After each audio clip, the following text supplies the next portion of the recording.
नमस्कार, मी मनोज वेता, पुणे लोकसभा उमेदवार। मी एक टेम्पो चालक आहे। टेम्पो चालक चालवता बरेच गोष्टींशी सामना होतो माझा।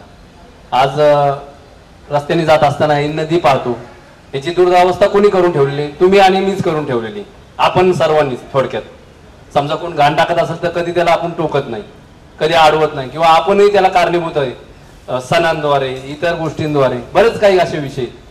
आता माझ्या बरोबर गाडीबरोबर हमाल असतात, हमाल, त्यांना मी दाखवली आमची नदी, तो हसला होता, दुःख वाटलं मला आतून मनातून, कारण तो म्हणला आमच्या इथं नाला म्हणतात त्याला।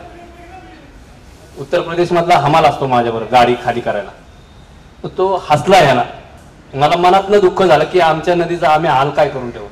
याच्या बाजूने फक्त भिंत टाकली किंवा रस्ता बनवला म्हणजे ते भारी होणार नाही, सुशोभीकरण केलं म्हणजे ते स्वच्छ होणार नाही, त्याला त्यात नाल्याचं पाणी कसं नाही जाणार हे बघितलं पाहिजे।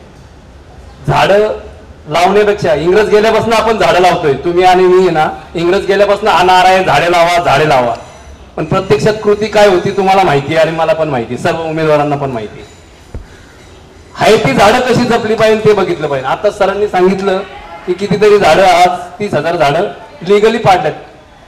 कोर्ट स्वतः येऊन तिथं कधी पाहत आहे का, किंवा परमिशन देणारे हे झाडं पाडा म्हणून? बरोबर आहे का नाही? त्या आपण सर्वांनी मिळून नुसतं झाडं लावा नाही, जी आहेत ती झाडं ती कशी जपता येईल बाबा, याच्या मागं कारण काय? हे झाडं पडतात कशी?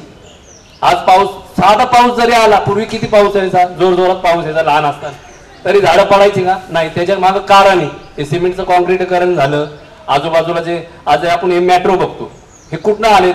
ह्याला लागणारं रॉ मटेरियल कुठनं आलाय? आजूबाजूच्या डोंगराच्या परिसरातनं आलाय। मग ते डोंगर तोडण्यासाठी काय झालं, तिथली झाडं तोडली तर त्या निमित्ताने पाऊस कमी झाला। ह्याच्यावर कोण विचार करणार आहे का नाही? ह्याच्यावर कोण बोलणार आहे का नाही? बारकाई ह्या गोष्टीवर कोण लक्ष देत आहे का नाही? ह्या सगळ्या गोष्टींना लक्ष देण्यासाठी तुम्ही आणि मी प्रामुख्याने जो कळकळीचा उमेदवार आहे, जो खरा आहे, आता हे इलेक्शन होऊन गेलेले आहे, पण प्रत्येक वेळेस नागरिकांनी जागरूक राहणं गरजेचं आहे।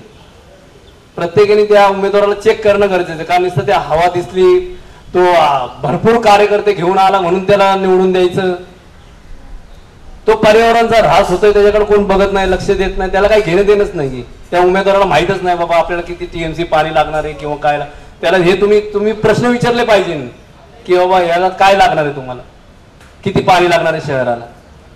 आपण पण त्याला भाळतो, त्याच्या आश्वासनाला भाळतो आणि त्याला मतदान करतो। चाललंय जसं आतापर्यंत चालत आलं, इथून पुढे पण चालत राहील। मग ते सूर्य पूर्वी बी तसाच होता, तेवढाच ताकदीचा होता, आता ती झाडं कमी झाल्यामुळं ती तापमान वाढलेले, ह्याचा कोण अभ्यास करत नाही असं आहे।